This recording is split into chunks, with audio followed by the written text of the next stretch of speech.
Hello, everybody. Welcome into Sports by GSMC Podcast Network. I am your host, Jeremy Lapidus. Today, we have a big show. We are going to go over all the news from all around the world of sports, including the NBA signing a brand new media rights deal with Amazon that will move it off of TNT. We'll talk about the implications of that, as well as the breakdown of what is expected to be on Amazon with the entirety of the 11-year, $76 billion deal being signed. Then we'll move into the world of football quickly, taking a little bit of a look at Hassan Reddick. I know we did some holdout talk yesterday, but he's one that we weren't able to get to due to time. He is an interesting situation, being traded to the Jets and now holding out, looking for a contract, which we'll talk about all of that. Then we'll do a quick stop into baseball, talking about the no-hitter that was thrown today by Dylan Cease of the Padres,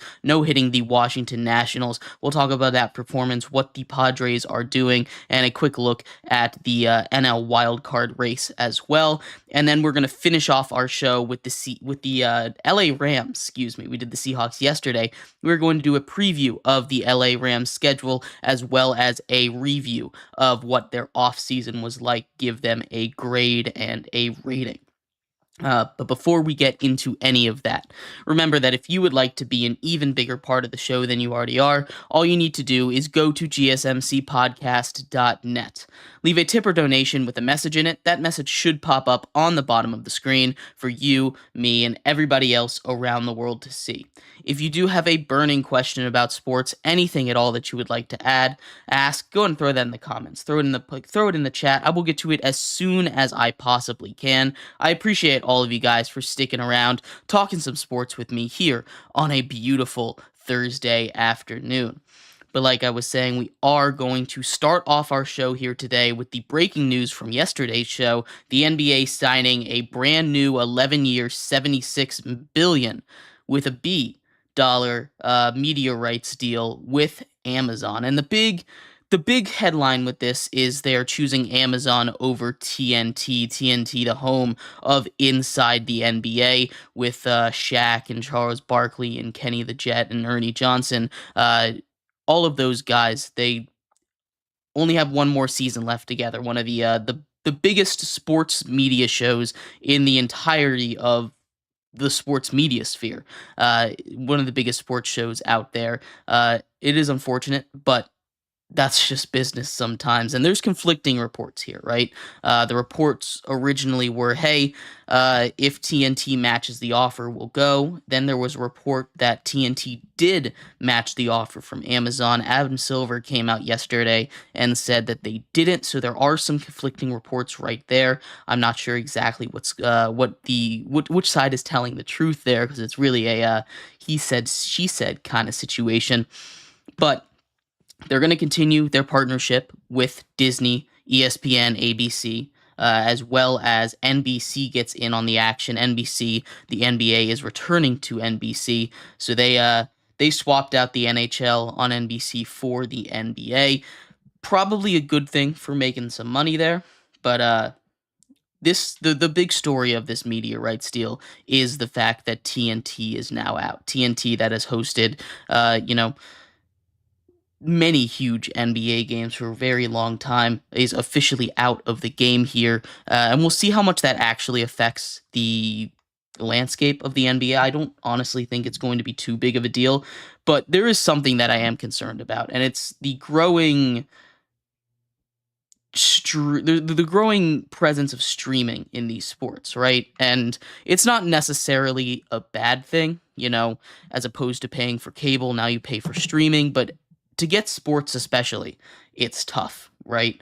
And these media rights deals, they get, that's just how it's going to be. Amazon has the NFL. Amazon has like Amazon has plenty of soccer around the world. It has, now the NBA as well. But when it's split up like this all over the place, it makes it really hard for people to watch these games. And maybe that's a personal concern more than anything. But this is the future of media, right? The future of media is going to streaming away from these cable networks, and that is what we're seeing with the NFL signing deals with Netflix, with the NFL signing deals with Amazon Prime, with the NFL hosting games on Peacock. Now the NBA joining them, all these massive soccer leagues around the world having deals with these streaming platforms. This is nothing new. I mean, heck, MLB baseball has its deal with Apple TV, Apple TV Plus. Another streaming service right there. This is just the future of it, and I think the NBA sensed that. I think Turner was kind of a little hesitant to get back into it, and even if they did end up matching the offer, I don't think that the NBA was gonna shun Amazon. Maybe they did match the offer, and then Amazon upped, because that seems like something Amazon might do. But this is just the way that sports media is heading, and it's going to be interesting to see the future, how far this road goes, how far we can get down this road before there's no more sports on cable at all. How spread thin it might get, we'll see. But the NBA signs a new deal. This kicks in 2025. So the new schedule, from what is being reported, we're looking at some Friday games being on Amazon Prime, some Saturday games, Thursday doubleheaders after Thursday Night Football is done, and then they're also going to take over the League Pass. Amazon Prime is, you know, there's a, it's not too much, so it's not going to be like, oh, you can miss it. But TNT Sports, they said, like I said, he said, she said, they said they matched the Amazon offer, as they have a contractual right to do so. Do not believe and do not believe the NBA can reject it. So some there is still some stuff that might come out about it. It says they're going to take appropriate actions. So I don't know if that means they're going to sue or try to attempt to force the NBA's hand to get back into the business here. But there is a good amount. There's still a couple questions floating around in the air here. So let me know what you think of this deal. I think overall it's going to be probably better for the NBA in the long term to get a stake in the streaming platform. But it does suck. It really sucks that Inside the NBA is going away. That was one of the best shows in sports media right now. But anyway, in our next segment, we're going to move out of the business of sports into, I guess, more business of sports. Maybe a little more player centric. Talking about some holdouts at training camp. Hassan Reddick is an interesting one we didn't get to yesterday. He was traded to the Jets and is now holding out, looking for a new contract. We'll talk about the whole saga and everything that is going on with him and the New York Jets. So stick around for that. We'll be right back here on Sports by GSMC Podcast Network.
Welcome back to Sports by GSMC Podcast Network. I'm your host, Jeremy Lapidus. If you are just tuning in, we've just done a brief summary of the new NBA media rights deal, an 11-year, 76, billion dollar deal signed by the NBA, Amazon, Disney, and NBC to get the new NBA rights, basically kicking out Warner Bros.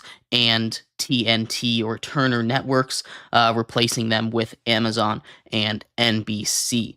In this segment, we're going to talk all about Hassan Reddick and his holdout situation with the New York Jets. He was traded to the New York Jets earlier this offseason for a conditional third-round pick.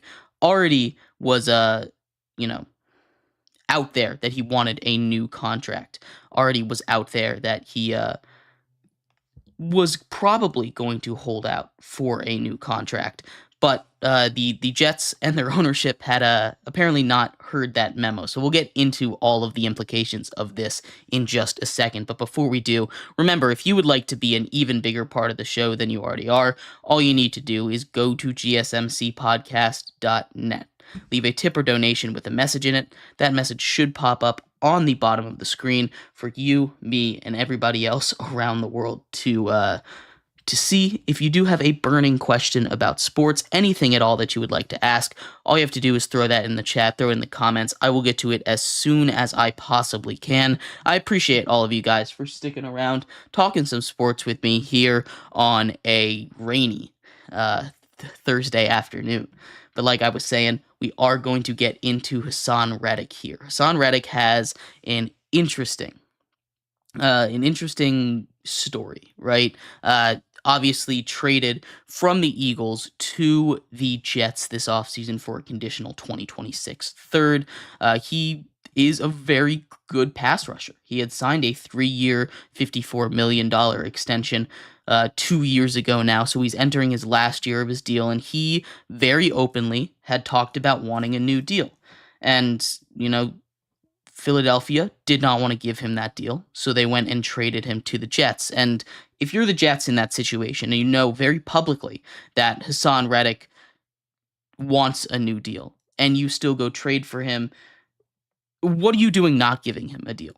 Right? What are you doing sitting here? What is Joe Douglas thinking? Saying, hey, there's this guy, talented pass rusher. We need a talented pass rusher. He wants a new deal. Let's trade for him. We'll figure it out later. He's traded. He's out of Philly. Maybe he'll play 1 year and prove it to us. No, he wants a deal. And we're seeing that here now. I'm not sure how enthusiastic the Jets are to be giving Hassan Reddick a deal right now. I know they traded for him, and theoretically that should mean he will get a deal, but there's no guarantee, especially with the way that it seemingly has been going so far for the Jets and Hassan Reddick in contract talks. There hasn't seemed to be too much momentum out there.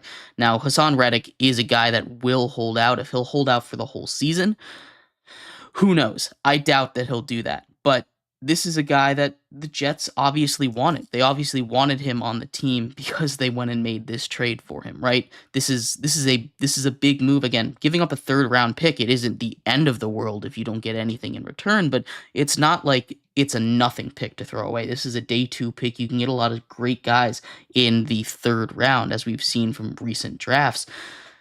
But what the Jets are doing with Hassan Reddick is just kind of head-scratching to me, right? This is a move. This is, like I said before, something that everybody knew about. The fact that Hassan Reddick wanted a new contract. This is, it's the reason why the Eagles traded. He wanted a contract. He overperformed the contract he had. This is what Howie Roseman said in April. He said he outperformed his contract. He wanted market value. We weren't going to offer him that. So they traded him to the Jets here, right? It just does not make a lot of sense why the Jets didn't immediately start working on a contract with him if they thought that he'd be okay with just playing out 1 more year. Because no, he wants that deal, and he wants it bad. But it is a very it's a delicate situation. I expect them to get it figured out, but this is the Jets. They've got a lot of things they have to work out. We have no idea what is actually going on in that Jets organization. They're still, I guess, reintroducing Aaron Rodgers after he skips a lot of the voluntary stuff, the mandatory mini camps before the actual training camp gets underway. They've got a lot of new receivers and weapons. It's a lot of stuff to get together with a new team. And I expect them to get a deal done with Hassan Reddick. Probably not market resetting money, but just market level money for a guy like him, who's who has been overperforming his contract, right? So he's not there. He's in the final year of $15 million a year. He's going to look for a raise there. I'm not sure if the Jets are the team that's going to give it to him. So we'll see what ends up happening there. But anyway, in our next segment, we're going to take a quick break from football. We're going to talk a little bit about baseball. Dylan Cease of the San Diego Padres threw a no-hitter, just the second of the year today, the second time in franchise history that he threw a no that someone on the Padres has thrown a no-hitter. First one ever for Dylan Cease, and the second time ever the Nats have been no-hit. That's 2 years in a row now for them, though. So we'll talk all about that and more coming up next here on Sports by GSMC Podcast Network. Looking for your daily fix of sports talk without having to pay for it? GSMC Sports Network is available on YouTube. Just search GSMC Sports Network. Get your fix of daily sports talk shows on YouTube. Absolutely free. NFL, college football, NBA, MLB, MMA, UFC, fantasy football, and so much more. GSMC Sports Network has shows running all day long, with new sports shows starting every 2 hours. Just like on your favorite cable sports channel. Except GSMC Sports Network is absolutely free. Just search GSMC Sports Network on YouTube to catch one of your new favorite shows, like the GSMC College Football Podcast, Chip Shot Football Podcast, Hoops and Heels Women's Sports Podcast, GSMC Basketball Podcast, and so many more. Check it out for yourself. GSMC Sports Network, now available on YouTube absolutely free. Search GSMC Sports Network on YouTube.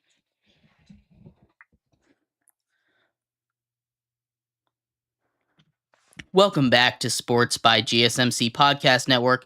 I'm your host, Jeremy Lapidus. If you were just tuning in, we just finished talking about Hassan Reddick, his contract situation as he continues to hold out from the New York Jets, a situation that probably should have been taken care of before it got to the holdout process. We also talked about the new NBA media rights deal signed by the NBA with Amazon, Disney, and NBC Universal. 11 years, $76 billion to basically get Turner and Warner Bros. Out of there. But in this segment, we're going to take a quick break from football before diving back into it to close out our show. In this segment, we are going to talk about Dylan Cease and the Padres throwing a no-hitter today. But before we get into that, remember, if you would like to be an even bigger part of the show than you already are, all you need to do is go to gsmcpodcast.net.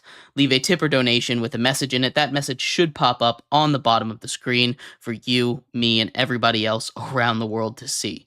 If you do have a burning question about sports, anything at all that you would like to add, go and throw that in the comments. Throw it in the chat. I will get to it as soon as I possibly can. I appreciate all of you guys for sticking around, talking some sports with me here on a beautiful Thursday afternoon. But like I was saying, we are going to get into some breaking baseball news as Dylan Cease throws a no-hitter in D.C. against the Washington Nationals today. It's just the second no-hitter of the season, which is kind of low for how late it is in the season. Usually we have a couple of no-hitters. Only 2 so far. That shows, I guess, how much the bats have kind of exploded this season. But Dylan Cease gets his first career no-hitter. He's been really close a couple of times before. Back in 2022, he was 1 out away, but took a no-hitter into the bottom of the ninth inning, got into the ninth inning, got 2 outs in that inning, and was was unable to complete it. They gave up a hit with 2 outs in the ninth. He finally gets his first career no hitter, the second one of the season, following up Ronel Blanco's for the Houston Astros all the way back in like in the second series of the season for the Astros. This is the second ever no hitter thrown by a Padres pitcher. First one was by Joe Musgrave just a couple of seasons ago. This is also just the second time that the Nationals have ever been no hit in their short existence. The first time came last year against the Phillies. But this was just a dominant game for Dylan Cease. The Padres seem to have the Nationals' number at least this season. Back before the All-Star break, they played a series, and it kind of sent the Nationals to a certain selling point after they got swept there. They sweep them again. Dylan Cease, again, 114 pitches, incredibly efficient through 9. 9 strikeouts, 3 walks. He was still throwing gas in the ninth inning. As Jeff Passan reports, he threw a 100-mile-per-hour fastball in the ninth inning. That is insane that he had that kind of gas. We've seen a lot of these games. A lot of these games go deep, and especially with the way that bullpens are being managed nowadays, especially with the way that, numbers are saying don't let your pitcher go past 100. Only throwing 114 in a no-hitter is incredible. That's just really efficient pitching right there, and I'm sure a lot of that has to do with the amount of soft contact he was generating from swings. Not to say that he wasn't striking guys out, because he did have those 9 strikeouts, which is insane. Only 3 walks, so that's how you keep that pitch count down. But we've seen stuff like this, and not to take away from Dylan Cease's accomplishment, it is crazy that he threw a no-hitter. We've seen a lot of situations where pitchers, starters, have no-hitters heading deep into games, and they hit that pitch count of 90, 95 at the end of the inning, 99, about to hit 100 pitches, and then they get pulled. Specifically, this has happened 2 or 3 times so far with Paul Skeens and the Pirates. So it's rare to see a no-hitter like this nowadays, and it's exciting. This again takes, the innings limit is part of it. You want to preserve players' arms, and I understand that. I really do. But at a certain point, when a player has a no-hitter, and this is going to sound very old school of me, you got to keep him in. I know that and this is kind of complaining about analytics more than anything. And I understand analytics. They're great, they're important. They help players stay, safe and healthy for longer, and it's better for their careers, but we've had potential no-hitters taken away from Paul Skeens twice this season. It's one of those things that I don't love. Pitch count is important. You only got one arm. You don't want to throw it out. And I've seen, as a Nationals fan, so this came against my team. I've seen the effects of pitchers' arms being thrown out. Davey Martinez is not very good at managing a bullpen. Steven Strasburg is someone that comes to mind. Probably would have been a for sure Hall of Famer if he hadn't had his injuries. Unable to pitch, and we've seen how that affects him now off the field. His arm's basically gone, which sucks. But, we've seen stuff like this before, and I know why it's important, but it's one of those things, old man yelling at a cloud situation, where I look at it and I say, ugh. But what if we could just let these guys go and play? So it's really cool that Dylan Cease gets a no-hitter, letting him go over 100 pitches, save the bullpen. They've gone deep in the last couple games. Matt Waldron went 6 innings after starting off slow, but the Padres, as the race continues in the MLB, especially in the NL wildcard race, these are going to be important games to win. Not that the Nationals are really super threatening in that race, but it's not like they're out of it either. We've talked a lot about how bunched up it is in the middle for the wild card. San Diego with this win today secures that third wild card spot. The Braves are up there, 1.5 games up on the Mets, who are just you know, who are tied with the Padres actually for that second wild card spot. So they have the second and third. The Cardinals half a game back of them. The Pirates game and a half. The Diamondbacks 1 game back. There's all these teams that are right in the mix there to get this. So these are important games to win. And whenever you can throw a no hitter as well in there, it makes it all the more special. So congratulations to the Padres. Congratulations to Dylan Cease. It's always fun when we see moments like this happen in the MLB. I love me some pitching games, so this is a lot of fun to watch. But anyway, we are going to move on, and in our next 2 segments, we're going to go all in on the Los Angeles Rams. We're going to do a deep dive into their offseason, everything that they did, how it affected them, and how it prepared them for this upcoming season. And then we're going to go game by game, take a look at everything that they take a look at every single game, give you a record at the end as well. So stick around for that. We'll be right back here on Sports by GSMC Podcast Network.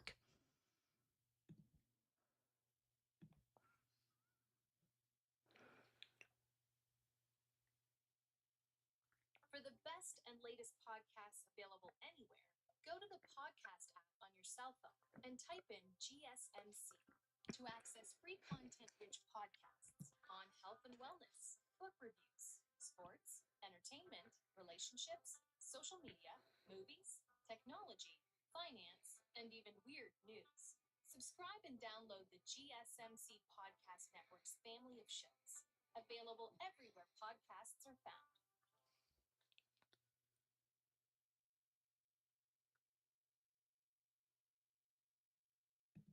Looking for your daily fix of sports talk without having to pay for it?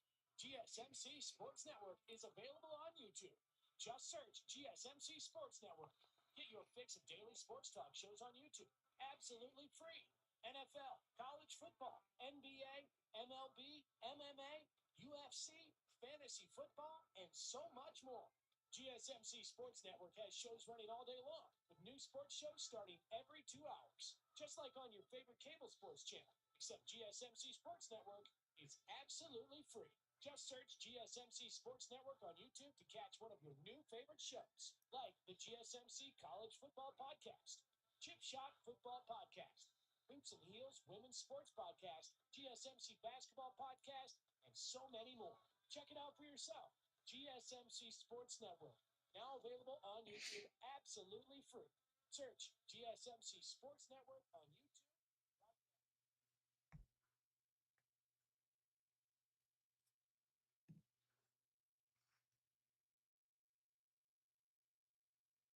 For the best and latest podcasts available anywhere, go to the podcast app on your cell phone and type in GSMC to access free content-rich podcasts on health and wellness, book reviews, sports, entertainment, relationships, social media, movies, technology, finance, and even weird news. Subscribe and download the GSMC Podcast Network's family of shows, available everywhere podcasts are found.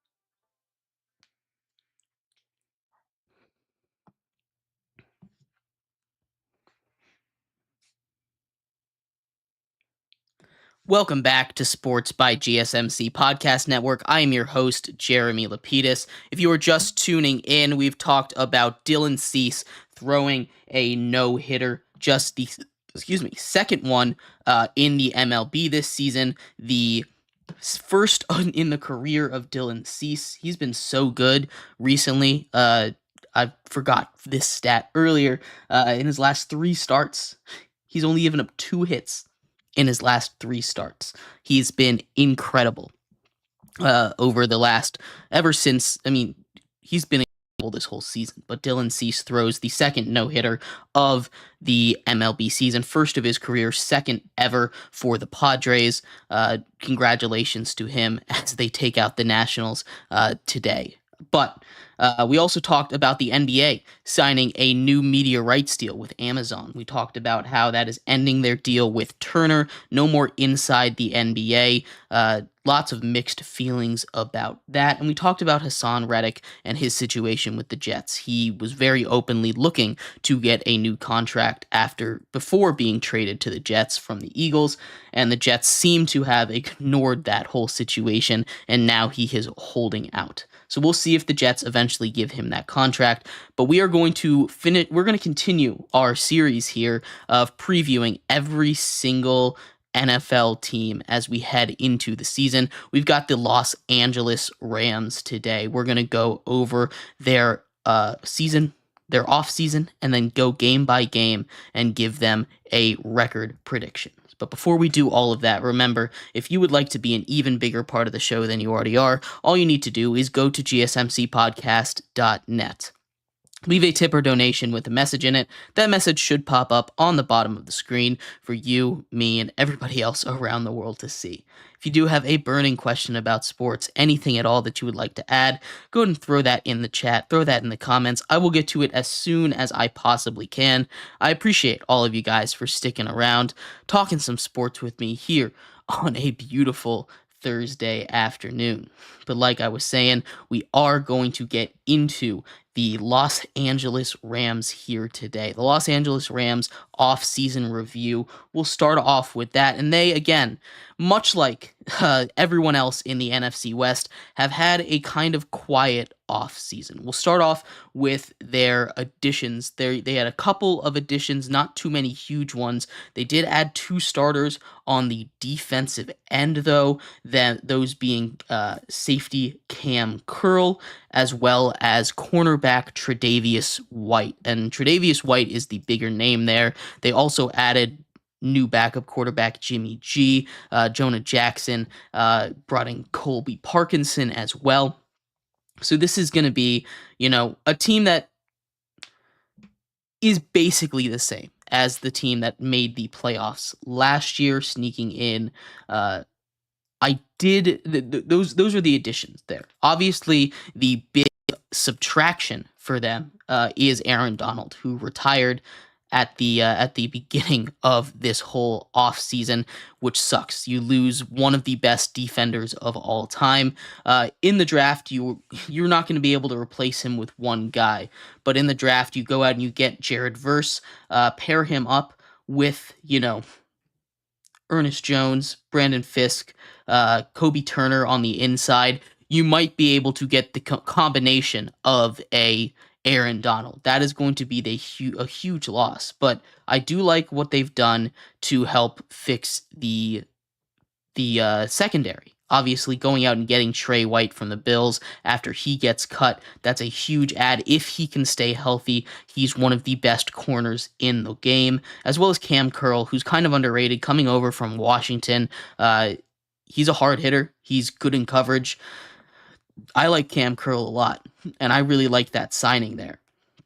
Outside of that, the offense is pretty much the same. You've still got Matt Stafford at QB, Cooper Kupp, Puka Nacua patrolling wide receiver, bringing back Demarcus Robinson, still have Tutu Atwell as well, Tyler Higbee. You improve the offensive line just a little bit, bringing in Jonah Jackson to be your starting left guard. It's never a bad idea to improve your offensive line, obviously. But then we get to the draft picks, and I kind of teased it a little bit. Their first-round draft pick, Jared Verse, and their second-round draft pick, Brandon Fisk, both are going to be starters on the defense, at least as of the unofficial depth chart that's out for the Rams right now. You get a defensive tackle and an edge rusher coming out of the same team in Florida State in your first 2 rounds.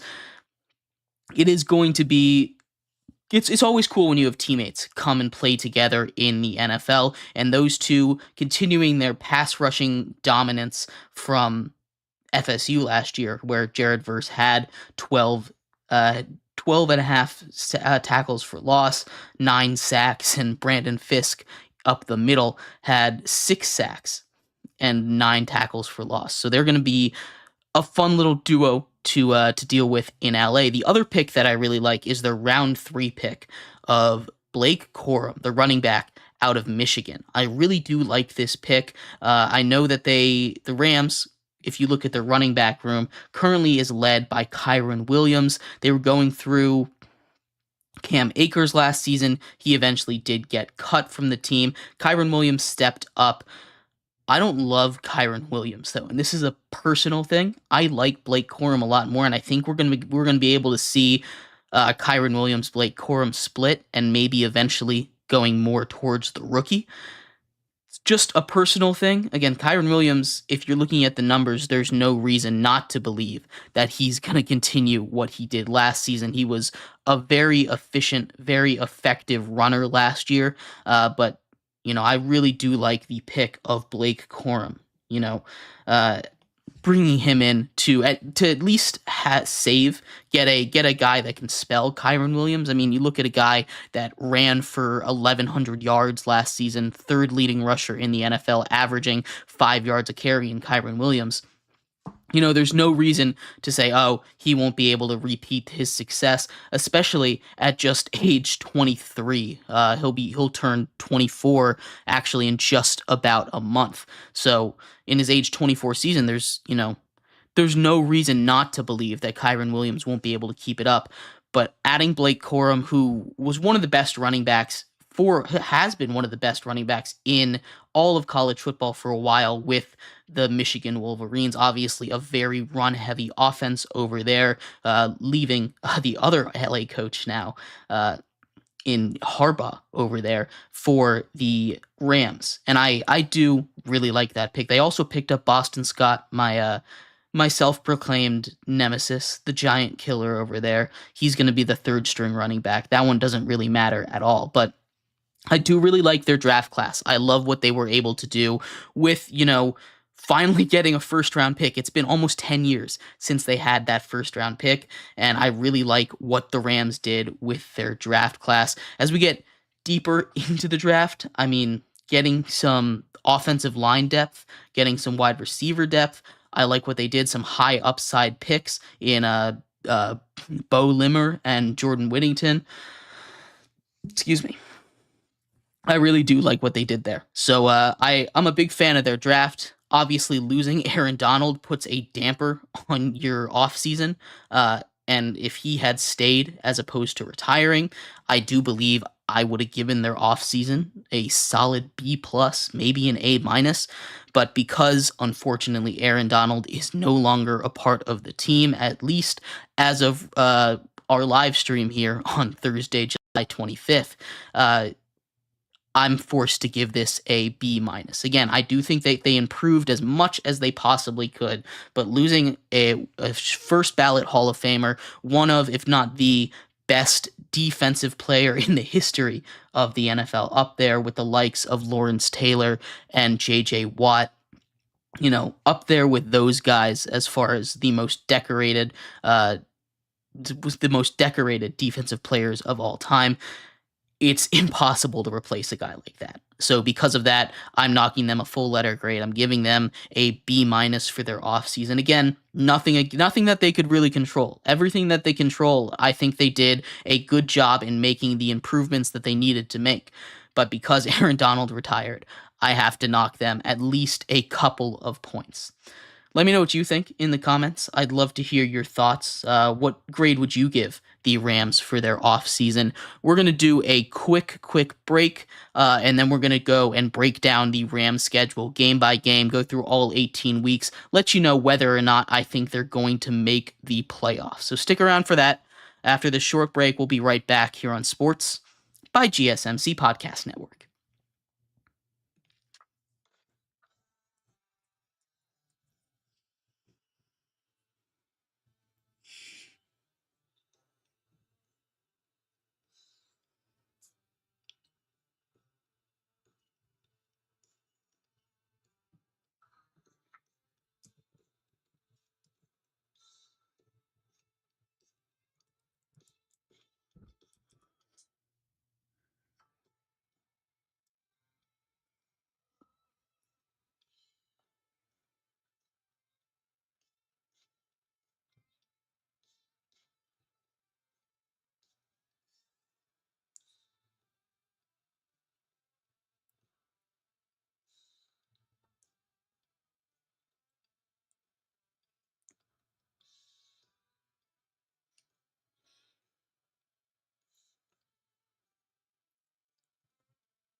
Welcome back to Sports by GSMC Podcast Network. I am your host, Jeremy Lapidus. If you are just tuning in, we've just finished giving the LA Rams a grade for their offseason, which I thought was really solid. It wasn't like the best offseason in the entire NFL, but they did a lot of smaller moves and really killed it, low-key kind of killed it in the draft.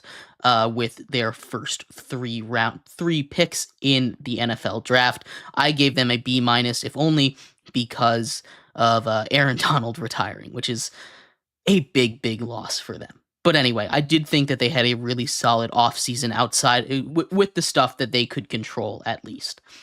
In this segment, we're going to finish off our show going through a record prediction, game by game, do a prediction for every single game, all 18 weeks of the NFL season for the Los Angeles Rams. But before we get into that, remember, if you would like to be an even bigger part of the show than you already are, all you need to do is go to gsmcpodcast.net. Leave a tip or donation with a message in it.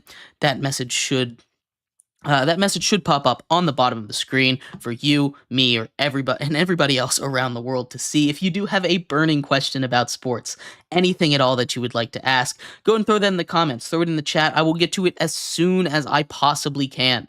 I appreciate every single one of you guys for sticking around, talking some sports with me here on a beautiful Thursday afternoon. But like I was saying, we are going to get into the LA Rams, do a deep dive into their schedule, a season preview, give them a record so far through the almost halfway through the NFL that we've predicted. And just in the NFC West so far, the 49ers, I have given a 13-4 record. I've given the Seahawks a 7-10 record, although there's usually a plus or minus 2 around all of these so far. Again, I have the Eagles winning. We've gone through the NFC East, the NFC South. We're working our way through the NFC West, and we'll do a full recap here real quick. I have the Eagles winning the NFC East, going 11-6. The Cowboys 10-7, sneaking into a wild card spot. I have the Commanders third in the NFC East, going 7-10 with new quarterback Jaden Daniels, and the Giants fourth in that division, as much as that hurts me to say, at 6-11, missing out on the playoffs. In the NFC South, I have the Falcons winning that division. I was a little low on the Falcons. There's probably a couple games I could go the other way on, but I have them going 8-9 right now. I wouldn't be surprised if they went like 11-6 though. So I have them winning that division at 8-9. I have the Buccaneers 7-10 in second in that division. The Saints at 6-11, third, and the Panthers at 5-12. We already went over the first half of the NFC West. Now we'll get into the Rams here. For the Rams, I have, in week 1, tough matchup. Same matchup that got them eliminated in the playoffs in Detroit, a rematch of Goff and Stafford. The Rams are heading to Detroit to take on the Lions after Jared Goff gets a brand new extension this offseason. I'm going to give this game, just like it happened in the playoffs, to the Lions. I think the Lions made more drastic improvements, and while I do think that the Rams made improvements this offseason, they weren't able to win with Aaron Donald in the lineup, and I think not much has changed. That much has changed with the Lions, especially up front, that this will be the difference in the game. So I'm taking the Lions in week 1 as the Rams start off 0-1 on the year. Week 2, they take on the Arizona Cardinals in Arizona. I'm going to give the Rams a win here. I think this Cardinals team is going to be better than a lot of people think. I do think that some of these division games are tough, and I think the Rams are going to be able to bounce back off of a week 1 loss. I don't have them starting 0-2, 1-1 after 2 weeks. Heading into week 3, the 49ers come into town. Their first home game. I have the Rams taking care of business here. Again, that's definitely an upset there, but I do definitely have I do have a division game. The Rams have had the 49ers numbers a lot this season, in seasons past. I'm going to give the Rams a win here over the San Francisco 49ers in week 3. So heading into a week 4 matchup in Chicago against the Bears, the Rams are 2-1. Versus the Bears in Chicago, I'm going to give them a loss here. Coming off a big win at home against the San Francisco 49ers, I think they're going to come down a little bit too hard against a hungry young Bears team that I think is also going to be really good. Again, we talked about it yesterday when we were talking about the Seahawks. This schedule that the NFC West has to play is not easy, taking on the AFC East and the NFC North, as well as the Rams playing a second place schedule after going 10-7 and making the playoffs last season. So I have them losing to the Bears here in week 4. Week 5, they take on the Packers. Again, they get this one back. I'm taking the Rams in LA over Jordan Love and the Packers as they head into their bye week, an early bye week for the Rams, and we'll see how that affects them as we get later on in the season. Again, not an easy schedule, but week 6 bye, they enter the bye at 3-2.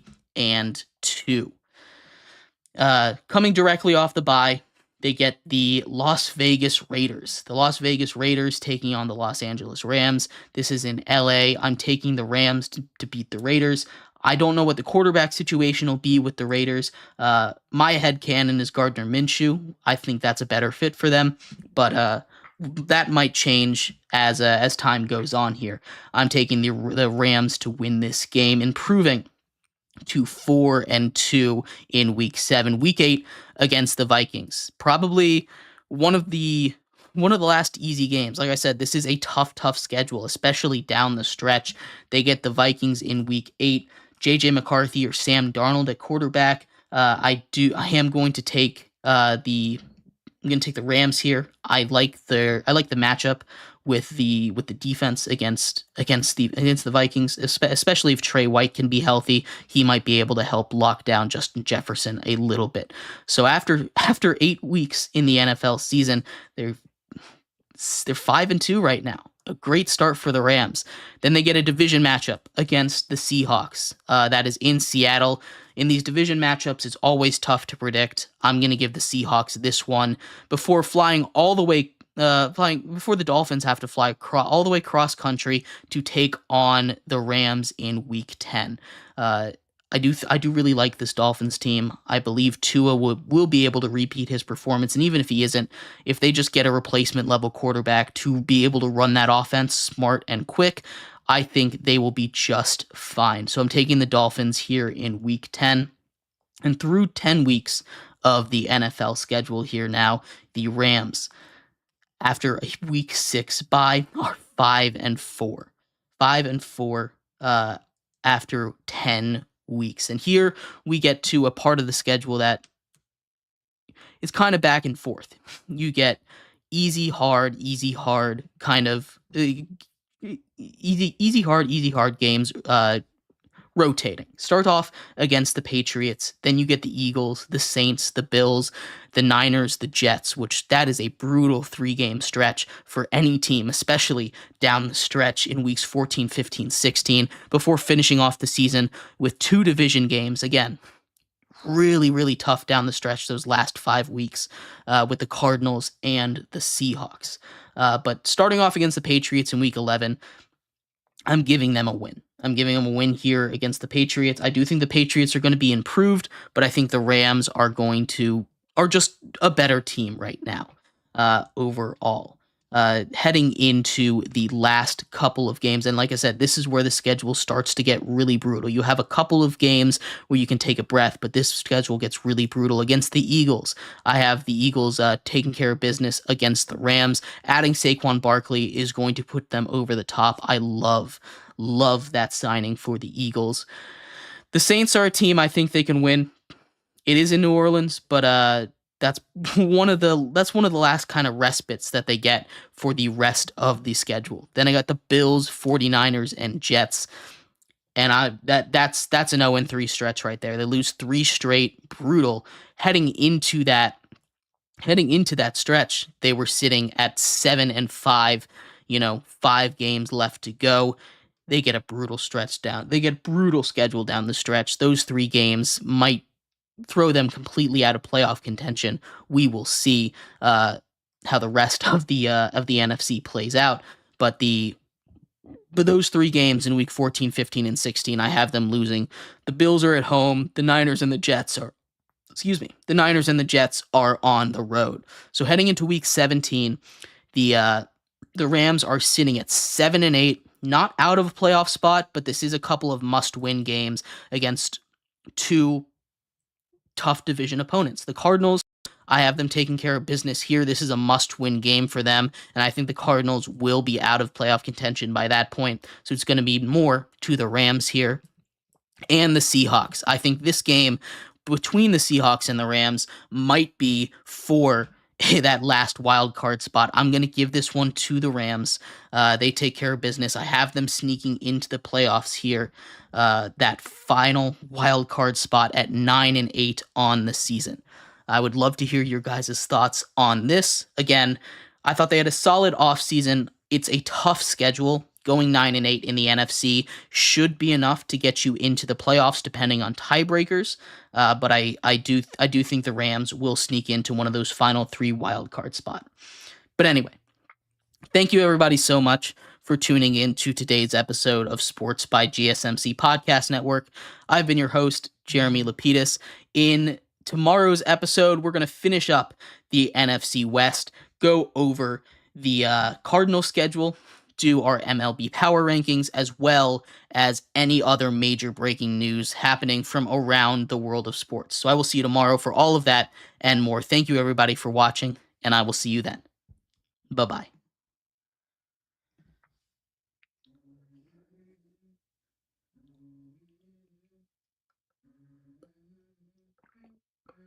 Let's go.